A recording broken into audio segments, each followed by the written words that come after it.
के बड़े जानकार हैं। डॉक्टर करोरी सिंह साहब, बहुत शुक्रिया आपका हमारे साथ जुड़ने के लिए। तो सर बताइए कि ये बांग्लादेश में चल क्या रहा है, उस मूवमेंट के पीछे कौन है और भारत की सरकार की डिप्लोमेसी क्या कर रही है और हमें क्या करना चाहिए। देखिए ब्रिजेश जी, बांग्लादेश हमारा पड़ोसी देश है और लंबे समय तक मित्र देश के रूप में रहा। और भारत का जैसा पड़ोसियों के प्रति दृष्टिकोण है, सभी पड़ोसी देश मित्रता के साथ रहे, केवल पाकिस्तान को छोड़ के। उसके डिफरेंट रीजन हैं। लेकिन पिछले लगभग 1.5 साल से बांग्लादेश बहुत बड़े राजनीतिक संकट से गुजर रहा है। और इस संकट की स्थिति में दोनों सरकारें अपने अपने सरोकार एक दूसरे को बता रहे हैं, दोनों देशों में जो स्थिति है उससे अवगत करा रहे हैं और संपर्क में हैं। लेकिन दोनों ही साइड में जो राजनीतिक शक्तियां हैं अलग अलग, या जनमानस है, उनका दृष्टिकोण थोड़ा सा अलग है। वो सरकारों पे दबाव बनाने में लगे हुए हैं। अगर विशेष रूप से क्योंकि बांग्लादेश की वजह से हुआ है, तो बांग्लादेश में 4 तरह की राजनीतिक शक्तियों के गठबंधन बने हुए हैं। सबसे पहले हसीना की पार्टी आवामी लीग है, उसको वो राजनीतिक प्रक्रिया से अलग कर रहे हैं, क्योंकि जिस तरीके से हसीना को अपदस्थ किया तो उस पर प्रैक्टिकली उन्होंने बैन लगा रखा है, आवामी लीग और उसकी जो एसोसिएट पार्टीज। 3 अन्य शक्तियां हैं, उसमें एक जमाते इस्लामी है जी। उसके साथ छोटी पार्टियां और हैं, वो गठबंधन है। दूसरा गठबंधन है बीएनपी का, बांग्लादेश नेशनलिस्ट पार्टी, उसके साथ छोटे छोटे ग्रुप हैं। और तीसरा है जो स्टूडेंट्स आंदोलन चला रहे थे, वो दोनों पार्टियों से सहमत नहीं थे। हसीना के अगेंस्ट में तीनों एक साथ थे, लेकिन बीएनपी और जमाते इस्लामिक से उनको थोड़ा निराशा हाथ लगी कि हसीना के बाद ये बांग्लादेश को सही तरीके से नहीं चलाना चाहते। तो उन्होंने एक अलग राजनीतिक दल बना लिया है, नेशनल सिटीजन्स पार्टी, और उसके साथ छोटे छोटे ग्रुप और जुड़ गए हैं। तो अभी जो एक्टिव हैं वो 3 ये गठबंधन हैं। और जो जो स्टूडेंट्स का गठबंधन है, उसके एक नेता की हत्या हो गई है और उस हत्या के बाद हालात बिगड़े।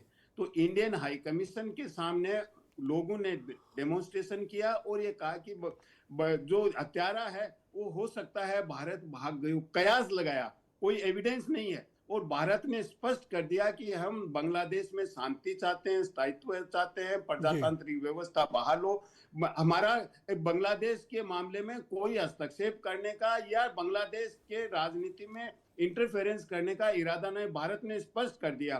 फिर भी भारत के हाई कमीशन के सामने डेमोन्स्ट्रेशन हुआ, और डेमोन्स्ट्रेशन ही नहीं हुआ, उन्होंने दबाव में राजनीतिक शक्तियों के, वहां की गवर्नमेंट ने हमारे उच्चायुक्त को बुलाया। उसके तुरंत बाद हमारे यहाँ भी डेमोन्स्ट्रेशन हुआ बांग्लादेश के हाई कमीशन पे, और उससे पहले बांग्लादेश के हाई कमिश्नर को हमारे यहाँ भी बुलाया। और निश्चित रूप से जो ये बात हुई होगी, इनफॉर्मली यही कहा होगा कि भाई आप और हम दोस्त रहे हैं, एक दूसरे के प्रति दोस्ती का भाव रखें। लेकिन जो राजनीतिक संकट आया उसमें बाहरी शक्तियां हाइपर एक्टिव हो गई बांग्लादेश में। एक तो जैसे पाकिस्तान और उसके आईएसआई हैं, वो बहुत एक्टिव हो गए और वो ये चाहते हैं कि हम भारत के अगेंस्ट में हमारे स्कोर बांग्लादेश के थ्रू सेटल करें और उनको एक पॉलिटिकल अनसर्टेनिटी के मैं माहौल ये में जानना चाहता हूं कि अचानक से बांग्लादेश में का राजनीतिक कूटनीतिक माहौल या बांग्लादेश की पॉलिसीज अगेंस्ट इंडिया क्यों जा रही हैं? देखिए, जो बांग्लादेश में जो राजनीतिक शक्तियां हैं, जो मैंने 3 गठबंधन बताए, वो तीनों ये मान के चलते थे कि भारत हसीना की पार्टी और हसीना को सपोर्ट कर रहा है। और ये कहा गया कि हसीना ने 16 साल तक जो शासन चलाया उसमें कुछ कमियां भी रहेंगी, और जब शासक कोई चलाता है तो उसका आलोचना भी होती है, कमियां भी होती हैं। तो जब हसीना भारत आ गई तो वो ये मान के चल रहे हैं कि भारत यहाँ की राजनीति में हस्तक्षेप कर रहा है, ऐसा राजनीतिक माहौल बना।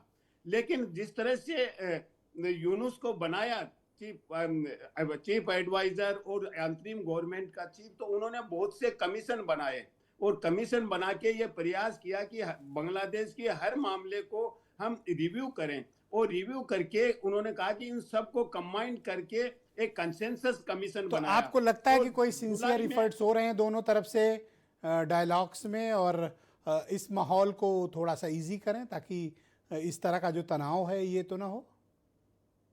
देखिए, निश्चित रूप से मुझे लगता है कि दोनों सरकारें हैं, वो प्रयास कर रही हैं। सरकारें नहीं चाहती कि सिचुएशन और बिगड़े, एस्केलेट हो। और बांग्लादेश भी ये जानता है कि भारत पे बांग्लादेश का डिपेंडेंस बहुत है, जी। और भारत बांग्लादेश का दोस्त भी रहा है। लेकिन राजनीतिक शक्तियां हैं बांग्लादेश में, वो अपने फायदे के लिए, थैंक क्योंकि यू सर। चुनाव अनाउंस हो गए, और जब चुनाव होते हैं वो हमारे किसी भी छोटे पड़ोसी देश में, तो भारत को बहुत नहीं शुक्रिया सर। चाहते हुए भी राजनीतिक शक्तियां भारत को ब्रेक कर लेती हैं, घसीटती हैं कि भारत हस्तक्षेप कर रहा है। वो ये मान के चलते हैं कि इस बहाने हमारे को वोट मिल जाएंगे, वो भारत थैंक को यू सर। वोट बैंक मैं के डिबेट के दूसरे चरण में आपके बाकी